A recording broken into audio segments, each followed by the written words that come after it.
Frankly speaking पर आज हमारे साथ नए मेहमान हैं, नए नहीं कहूंगी, पुराने ही हैं। Devendra Fadnavis ji, deputy chief minister of Maharashtra. और फडणवीस जी, बहुत दिनों के बाद आज आप कुछ बोलने लिख रहे हैं और जय श्री राम का जो आपने अपने गले में पहना, मुझे कहीं ना कहीं लग रहा है कि पूरे देश के साथ आप भी राममय हुए हैं। 500 सालों के बाद राम जी अपने घर पधारेंगे अयोध्या में। आप तो पुराने कार सेवक हैं। आज शुरुआत इसी से करते हैं कि आपकी क्या भूमिका रही। आप कार सेवक रहे, आप तीनों बार गए थे। उस समय की आपकी क्या मेमोरीज हैं? सबसे पहले तो बहुत बहुत नमस्कार। और बहुत दिनों के बाद फ्रैंकली स्पीकिंग में आने का मौका मिला है तो मुझे बहुत खुशी है।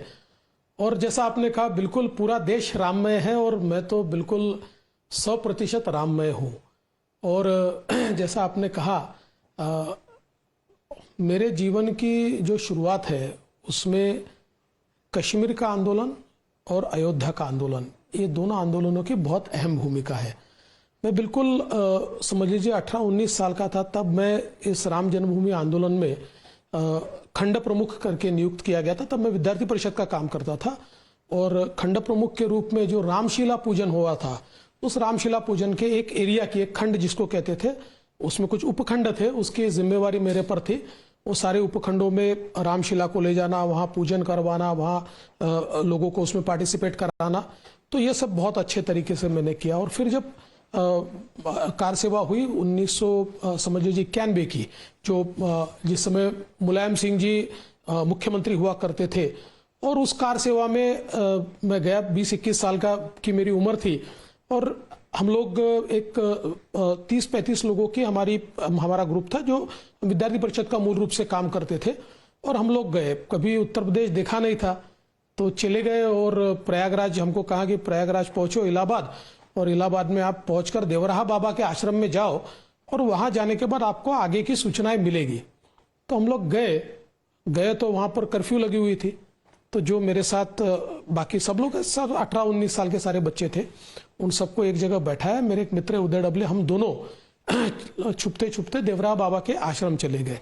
तो वहां पर जो हमारे अधिकारी मिले, उन्होंने हमको कहा कि देखिए, अभी तो अयोध्या जाने वाले सारे रास्ते सील किए हुए हैं और जो प्रॉपर उत्तर प्रदेश के लोग हैं वो तो बराबर पहुंच पाएंगे, लेकिन आप पहुंच पाओगे कि नहीं हमको पता नहीं है। तो हम लोगों ने योजना ऐसी करी है कि जो लोग अब पहुंच रहे कार सेवक, उन कार सेवकों ने सत्याग्रह करना है। आपको पुलिस अरेस्ट करेगी तो आपको अरेस्ट हो जाना है। तो आप कहाँ पर थे? इलाहाबाद में, देवराहा बाबा के आश्रम में। तो हमने कहा कि ठीक है। मैं गया और हमारे सब लोगों को मैंने बैठा, मैंने कहा देखो ऐसा ऐसा आदेश है, लेकिन मैंने तय किया कि मैं तो यहाँ पर सत्याग्रह नहीं करूंगा, मेरे को तो अयोध्या पहुंचना है, चाहे जो हो जाए। तो जो लोग मेरे साथ आना चाहते हैं वो लोग चले। तो कुछ लड़कियां भी थी हमारे साथ, तो उनका भी कहना था हम भी आएंगे, लेकिन मैंने कहा कि थोड़ा आगे की जानकारी नहीं है, तो इसलिए 7 लोग हम तय किए कि हम 7 लोग आगे जाएंगे। बाकी सब लोगों ने शाम को गिरफ्तारियां दे दी, सत्याग्रह किया। एक दिन ऐसा था कि जिस दिन शंकराचार्य जी ये पैदल निकलेंगे अयोध्या की ओर, और हमको बताया कि अब ये आखिरी मौका है, अगर शंकराचार्य जी के साथ चले गए तो आप अयोध्या पहुंच जाओगे। तो हमने कहा हम तो जाएंगे। तो शंकराचार्य जी के साथ हम लोग निकले। काफी लोग थे, मेरे ख्याल से 8-10 हजार लोग होंगे। पैदल पैदल पैदल निकले, काफी शाम तक, रात तक हम चलते रहे। और फिर एक समय ऐसा आया कि एक बहुत बड़ा नदी के ऊपर पुलिया था। तो पुलिस ने पूरा ये जो मतलब लोग थे सबको उस ब्रिज पर आने दिया, और फिर दोनों साइड से पुलिस ने लाठीचार्ज चालू कर दिया, दोनों तरफ से, और हवाई फायर भी शुरू कर दिए। तो एक प्रकार से, और पुलिस ने शंकराचार्य जी को हिरासत में ले लिया और लेकर निकल गए। और फिर बाकी सबको, तो काफी वहां पर हादसा भी हुआ। कुछ लोग पुलिया से नीचे भी कूद के भागने की कोशिश की, लोगों ने पता नहीं क्या हुआ, रूमर्स तो बहुत थे। और फिर सबको ठंडा किया पुलिस ने, और फिर पकड़ के बसों में डाला, और रात भर बसें चली, और सीधे हम लोग बदायूं उतरे, और सेंट्रल जेल बदायूं में हम लोगों को डाल दिया। तो फिर ये अक्टूबर 1991 की बात। करेक्ट, जब मुलायम सिंह जी थे। तो फिर बदायूं जेल में आप कितनी देर रहे? मेरे हिसाब से मुझे याद पड़ता है 14 दिन या 18 दिन शायद हम लोग बदायूं जेल में रहे। और आप अकेले ऐसे नेता हैं जिन्होंने कहा है कि आपके आंखों के सामने वो ढांचा गिरा था। जी बिल्कुल, 100% मैंने कहा है।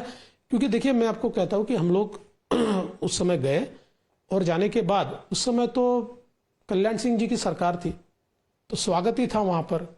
हालांकि नेताओं ने कहा था कि संयम के साथ अपने को कार सेवा करनी है, लेकिन देखिए कोई सुनने को तैयार नहीं था। और अचानक, मुझे आज भी याद है, कार सेवकों ने ढांचे की ओर दौड़ना शुरू कर दिया। ऐसा ढांचा है, थोड़ा ऊपर है, फिर एक कंपाउंड लगा हुआ है तार का, और नीचे में थोड़ी और जगह, और फिर सारे लोग वहां पर, ये सभा जैसा ये सब चल रहा है। लोग चले गए दौड़ते हुए, तार तोड़ के सारे लोग, और ढांचे पे चढ़ गए और ढांचे को तोड़ना लोगों ने शुरू कर दिया। और कोई सुनने वाला था नहीं। अपील भी की गई कि शांति के साथ रहिए, हादसे भी हो सकते, कोई सुनने को तैयार नहीं था। कार सेवकों ने यह ठान लिया था कि ये कलंक का ढांचा हम तोड़कर रहेंगे। कलंक का ढांचा, लोग उसे बाबरी मस्जिद, देखिए वो बाबरी मस्जिद हो ही नहीं सकती। देखिए कोई हिंदू कभी मस्जिद तोड़ ही नहीं सकता। हिंदुओं ने किसी के धर्मस्थलों को तोड़ा नहीं है। वो कलंक का ढांचा था जो बाबर ने और उसके जो सेनापति मीर बाकी ये दिखाना चाहते थे कि अरे आप तो भगवान राम को मानते हैं ना, आपके तो सबसे बड़े भगवान राम है, देखिए हमने उनका भी मंदिर तोड़ डाला, तो आप हमारे सामने क्या टिकोगे। एक प्रकार से हमारे धर्म को और हमारे उत्साह को समाप्त करने के लिए, हमको गुलाम बनाने के लिए उसको तोड़कर वहां ढांचा बनाया गया।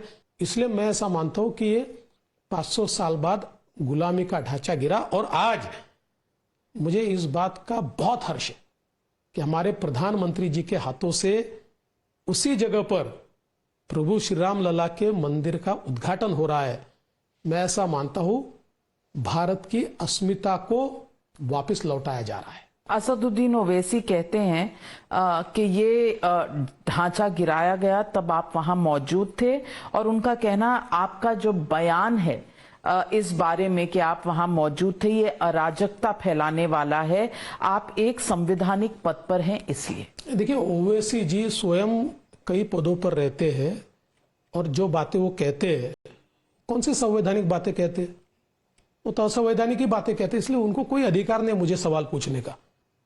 फडणवीस जी, अब 32 साल लगभग हो गए हैं, अब प्राण प्रतिष्ठा को लगभग 13 दिन रह गए हैं, लेकिन अब भी कुछ लोग हैं जो शायद they have not been able to come to terms with it, जिसको कहते हैं। विपक्ष के लोग हैं, कोई कहता है, और आपके महाराष्ट्र के नेता हैं, कहते हैं कि आपने रामलला को किडनैप कर लिया है। बंगाल में तृणमूल कांग्रेस कहती है राम को आपने एजेंट बना लिया है। कांग्रेस पार्टी अभी तक ऑफिशियली ये नहीं बता रही कि वो जाएंगे या नहीं जाएंगे प्राण प्रतिष्ठा में, हालांकि निमंत्रण सबको गया है। इन सब की जो इस वक्त थॉट प्रोसेस है और जो बयान आ रहे हैं, इनके बारे में आप क्या समझते? देखिए कुल मिलाकर ये सारे लोग एक गिल्टी कॉन्शियस में, गिल्ट कॉन्शियस इनका है, क्योंकि ये तो वही लोग हैं ना जिन्होंने न्यायालय में ये कहा था कि राम तो काल्पनिक है, जो ये सबूत मांगते थे कि प्रभु श्री राम अयोध्या में पैदा हुए, बर्थ सर्टिफिकेट दिखाइए, वहां मंदिर था, इसका 7/12 दिखाइए, इसका कोई आपके पास अगर प्रमाण है तो प्रमाण दिखाइए, ये कहने वाले लोग हैं। तो ये तो मानते थे कि कभी ये मंदिर बनेगा ही नहीं, और इनको तो ये लगता था कि इस मंदिर के भरोसे हम लोग तो राजनीति करते रहेंगे, हम लोग तो अपीजमेंट करते रहेंगे, हम लोग तो जो माइनॉरिटी उसको भड़काते रहेंगे। और इनमें से आधे लोग वो भी है जिनकी महाराष्ट्र में आपने बात की है, जो सभाओं में कहते थे मंदिर वही बनाएंगे, तारीख नहीं बताएंगे।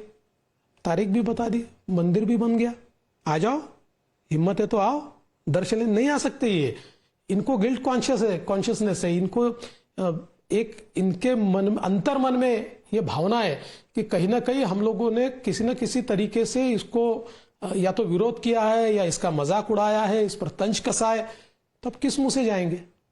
लेकिन बाला साहब ठाकरे और उद्धव गुट की जो अब शिवसेना है, वो तो इनका पार्ट नहीं था। ये तो कार सेवक थे, ये वहां गए थे और बाला साहब तो छाती ठोक कर बोलते थे कि हमने वो विवादित ढांचा गिराया है। आज उद्धव ठाकरे को निमंत्रण भी नहीं है। ये छोटी राजनीति नहीं है? पहली बात तो आप समझ लीजिए, न उद्धव ठाकरे न उनके साथ आज जो है इनमें से कोई कार सेवक है, कोई नहीं गया है। एक नाम वो बता दे कि उनके साथ आज जो है इनमें से कोई कार सेवा के लिए गए, कोई नहीं। ये सब घर में बैठे हुए थे, ये कोई कार सेवा के लिए। देखिए, बाला साहब ठाकरे शेर थे, और बाला साहब ठाकरे को जब ये पूछा गया कि बाला साहब ऐसा कहते हैं कि जिन्होंने बाबरी ढांचा तोड़ा वो आपके कार से आपके शिव सैनिक थे, तो बाला साहब ने कहा कि अगर वो शिव सैनिक होंगे तो मुझे उस पर गर्व है। ये कहने की हिम्मत थी उनमें, बाला साहब तो। लेकिन ये सारे डरपोक लोग हैं। देखिए, इनका कोई कंट्रीब्यूशन राम जन्मभूमि के आंदोलन में नहीं है। यही वो लोग हैं जो हमारे साथ अलायंस में रहते थे और भाषणों में कहते थे ये बीजेपी तो कहती है मंदिर बनाएंगे, लेकिन मंदिर वही बनाएंगे, तारीख नहीं बताएंगे। उद्धव ठाकरे जिन्होंने कहा था तारीख नहीं बताएंगे, इसलिए डंके की चोट पर कह रहा हूं, उद्धव जी 22 जनवरी को राम मंदिर का उद्घाटन हो रहा है। जहां तक मेरी जानकारी है सभी को निमंत्रण गया हुआ है। उद्धव ठाकरे को गया? मेरी जानकारी, मैं देखिए, आधिकारिक तौर पर इस पर बोलने का मुझे अधिकार भी नहीं है किसको गया किसको नहीं गया, लेकिन मैं जो न्यूज मीडिया में सुनता हूं उसमें उनको भी शायद पत्र गया हुआ। 508 लोगों को महाराष्ट्र में इस प्रकार से पत्र गया हुआ है, शायद उनको भी गया हुआ है। आइए, और अगर समझ लीजिए मुझे भी नहीं है निमंत्रण, क्योंकि जो व्यवस्था है उस व्यवस्था में शायद 22 का निमंत्रण मुझे भी नहीं है, तो मैं 23 को जाऊंगा, 24 को जाऊंगा, 25 को जाऊंगा, जिस दिन मुझे जा सकूंगा मैं जाऊंगा। तो आप भी है ना राम जी के प्रति, आप है ना हिंदू, जाइए।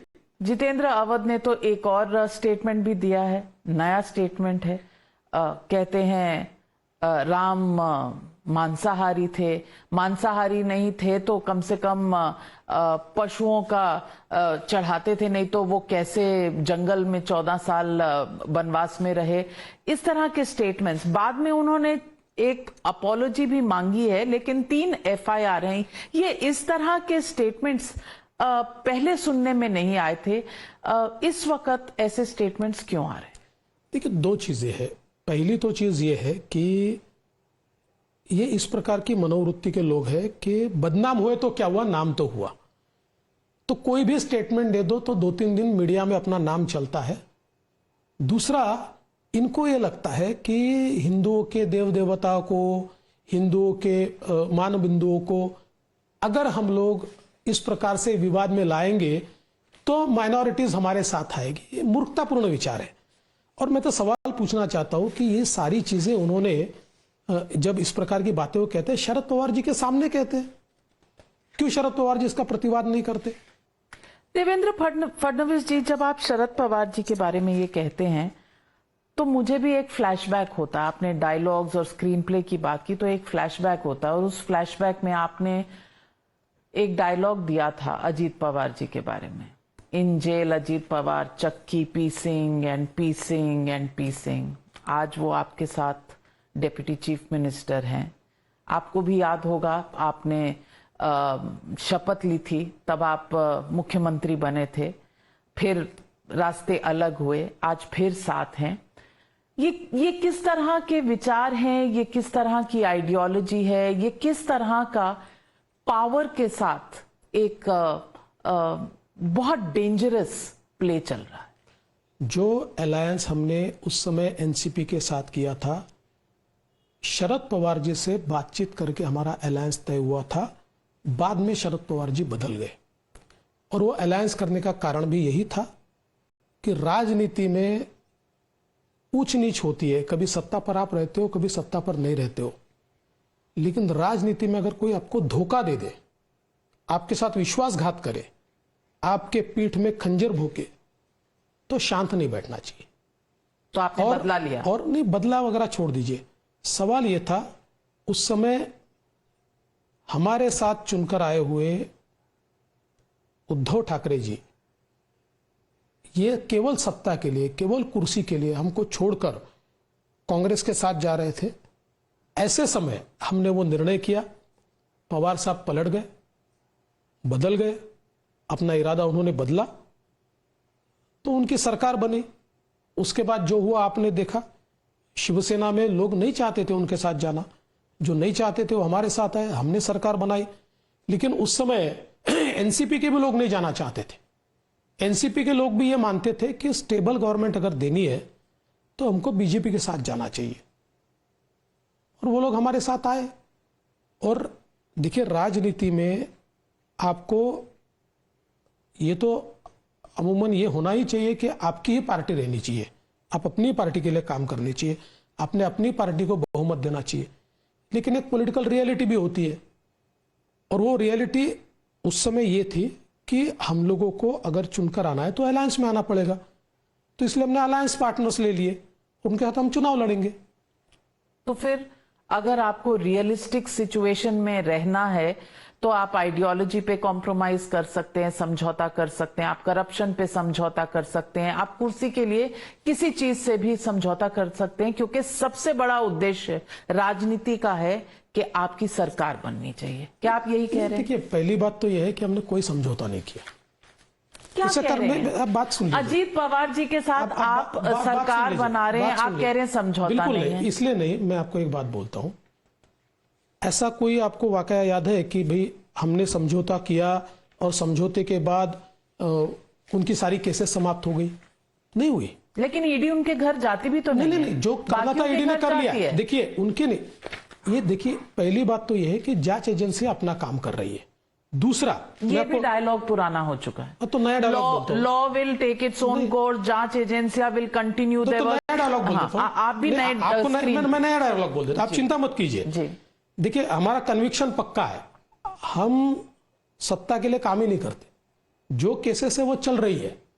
अच्छा, वो कभी पूरी नहीं होंगी, चलती रहेगी? ऐसा नहीं है, केसेस तो पूरी होती है, कभी समय लगता है। अब गए ना, लालू प्रसाद जी जेल गए, अब अगर अजीत पवार के खिलाफ अगर कोई उस प्रकार के साक्ष्य हो गए तो केसेस आगे जाएगी। देवेंद्र फडणवीस जी, मैं जानती हूं आप एक भावुक इंसान हैं, जानती इसीलिए हूं क्योंकि मैंने करीब से आपकी पॉलिटिक्स को देखा है। जब शिंदे जी मुख्यमंत्री बने, सरकार जरूर आपकी बनी, पर उस वक्त बहुत देर तक ऐसा लगा कि आप शायद डिप्टी चीफ मिनिस्टर नहीं बनने वाले। फिर आप बने, from chief minister to deputy chief minister, against your wishes, आपके मन के खिलाफ था ये फैसला? देखिए, कुल मिलाकर शिंदे जी चीफ मिनिस्टर बनेंगे ये तो तय था, ये हम लोगों ने तय किया था, और इसलिए मुझे उसमें कोई शंका भी नहीं थी, क्योंकि इसको इनिशिएट करने वाला मैं था मेरी पार्टी में कि इनको बनाना पड़ेगा। जिस प्रकार से हम लोग अलायंस कर रहे हैं, इनके साथ भी लोग हैं, उनको भी एक प्रकार से विश्वास आना चाहिए, और इसलिए हम इनको बनाएंगे। और दूसरा, हम ये चाहते थे कि हमने केवल सत्ता के लिए अलायंस नहीं किया, यानी उद्धव ठाकरे जी अगर हमारे साथ धोखा नहीं करते तो शायद हम उनका विचार भी कर सकते थे। हमको केवल बीजेपी का चीफ मिनिस्टर चाहिए इसलिए नहीं, उन्होंने हमारे साथ बातचीत में यह मान्य किया कि बीजेपी का चीफ मिनिस्टर बनेगा, और उसके बाद हमको धोखा दिया, इसलिए हम उनके खिलाफ थे। तो इसलिए उसमें मेरे मन में कोई शंका नहीं थी। हाँ, ये जरूर था कि मैंने मेरे नेताओं को ये कहा था कि ये सरकार बनेगी तो मैं सरकार से बाहर रहना चाहता हूं, और इसलिए रहना चाहता हूं कि मैं नहीं चाहता कि मेरी इमेज ये बने कि मैं सत्ता के लिए इतना लालची हूं। पहले चीफ मिनिस्टर था, फिर डिप्टी चीफ मिनिस्टर बन गया, तो ये मेरे स्वभाव में नहीं है। मैं पार्टी, आप मुझे जिम्मेदारी दीजिए, मैं पार्टी चलाऊंगा, सरकार को पूरी मदद करूंगा, हम सरकार अच्छे से चलाएंगे। मुझे उस बारे में मेरे नेताओं ने हाँ भी कहा था, लेकिन बाद में ऐन वक्त पर हमारे नेताओं को ऐसा लगा और उन्होंने मुझे समझाया। उन्होंने कहा कि देखो, आखिर महाराष्ट्र में आप हमारा चेहरा हो, आप हमारी पार्टी को लीड कर रहे हो, आप ही अंदर नहीं रहोगे तो ये सरकार कैसे चलेगी? नई सरकार है, समन्वय भी करना पड़ेगा, और बाहर रह के समन्वय नहीं किया जा सकता। आखिर सरकार के निर्णय तो कैबिनेट में होते हैं, आप पार्टी के नेता के रूप में कैबिनेट में नहीं बैठ सकते, इसलिए आपको सरकार में जाना होगा। मैं नहीं चाहता था, लेकिन आज अगर आप मुझे पूछे तो मैं कहता हूं कि यह फैसला सही था, मेरे नेताओं ने सही फैसला लिया। और नेताओं ने कहा, देखिए मैं मुख्यमंत्री क्यों बना, कोई मैं लिखा के तो नहीं लाया था मुख्यमंत्री बनूंगा, मेरे नेताओं ने विश्वास किया, मेरी पार्टी ने विश्वास किया, इसलिए मुख्यमंत्री बना। तो जिस पार्टी ने मुझे मुख्यमंत्री बनाया उस पार्टी ने मुझे उप मुख्यमंत्री बनने को कहा, तो ये भी मेरा सम्मान है। और पार्टी कल मुझे घर जाने को बोले तो भी मैं तैयार हूं। मैं पूछना चाहती हूँ, अब महाराष्ट्र में भी चुनाव है, लोकसभा के भी चुनाव आने वाले हैं, सीट शेयरिंग करनी पड़ेगी। अब इतने अलायंस पार्टनर्स हैं, चाहे वो अजीत पवार जी हों, चाहे वो शिंदे जी हों, तो सीटें भी देनी पड़ेंगी। पिछली बार 23 सीटें आई थी 48 में से बीजेपी की। इस बार किस तरह से सीट शेयरिंग होगी?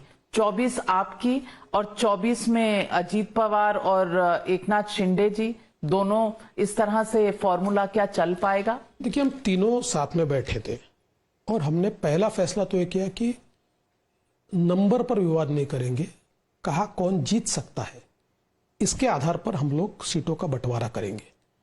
तो इसलिए अभी हम लोगों की चर्चाएं चल रही है। देखिए, बीजेपी सबसे बड़ी पार्टी है, तो बीजेपी पिछले समय जितनी सीटें लड़ी थी उससे कम तो नहीं लड़ सकती, लेकिन कौन सी सीटें किसने लड़ना, हमने ज़्यादा सीटें लड़ना या कम सीटें लड़ना या उतनी सीटें लड़ना, ये सारा फैसला बातचीत के साथ हम लोग पूरा करेंगे। और अभी तक जो हमारी बातचीत हुई है उसमें मुझे ये लगता है कि हम लोग ये फैसला ठीक से ले पाएंगे, इसमें बहुत विवाद नहीं होगा। इंडिया अलायंस अगर सीट शेयरिंग पूरी कर लेती है, फॉर्मिडेबल ऑपोजिशन होगी। इंडिया अलायंस ये कोई अलायंस ही नहीं है। वो कहते हैं ना, थोड़ा इधर से जोड़ा थोड़ा उधर से जोड़ा, और भानुमति ने अपना थोड़ा इधर से तोड़ा थोड़ा उधर से तोड़ा और भानुमति ने कुंबा जोड़ा। इस प्रकार का ये अलायंस है, ये अलायंस ही नहीं है। देखिए, अपने अपनी जगह मुझे बताइए कि पंजाब में एक दूसरे का मुंह नहीं देखना चाहते, दिल्ली में एक दूसरे का मुंह नहीं देखना चाहते। ममता जी कहती है कि पहले कम्युनिस्टों को बाहर निकालो। तो जो रीजनल पार्टी है वो रीजनल पार्टी पहले तो ये चाहती है कि अपने यहां न कोई दूसरी पार्टी आए। दूसरा, रीजनल पार्टीज को लगता है कि कांग्रेस को अगर हम थोड़ी स्पेस देंगे तो हमारी स्पेस कांग्रेस ले लेगी। उनको डर बीजेपी से नहीं है।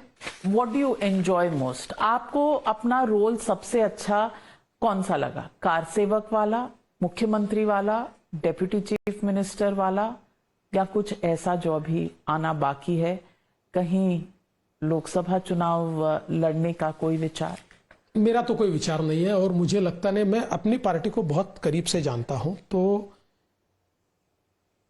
पार्टी मुझे लोकसभा जाने को अभी कहेगी ऐसा मुझे लगता भी नहीं है। लेकिन अगर पार्टी कहेगी तो मैं कहीं भी जाऊंगा। मैंने तो आपको कह दिया, हम तो सिपाही है। हमारी पार्टी में अपने फैसले हम खुद नहीं करते, हमारे फैसले हमारे नेता करते हैं, हमारा पार्लियामेंट्री बोर्ड करता है, वो जो करेगा। लेकिन चूंकि मैं पॉलिटिकल रियलिटी को भी जानता हूं, महाराष्ट्र की पॉलिटिक्स को भी जानता हूं, तो मुझे लगता है कि अभी कुछ समय और, पता नहीं कितना समय, पर मुझे यहां पर मतलब महाराष्ट्र की राजनीति करने को कहा जाएगा, ऐसा मेरा अपना मानना है। कितनी सीटें आएंगी बीजेपी की महाराष्ट्र में लोकसभा? मैं इतना कहता हूं कि बीजेपी और हमारा जो अलायंस है, पिछले समय हमारी जितनी सीटें आई थी उससे कम नहीं आएगी। On that note, thank you very much Devendra Fadnavis ji. बहुत समय के बाद मिले, लेकिन जब मिले तो कुछ फ्रैंकली बात हुई, कुछ दिल की बात हुई। उम्मीद करती हूं अगली बार लोकसभा चुनाव से पहले और बाद में दोनों बार जब हम मिलेंगे तो इतना लंबा गैप आप नहीं डालेंगे हमसे मिलने में। जी जरूर। Thank you very much. Always a pleasure to meet you. Thank you.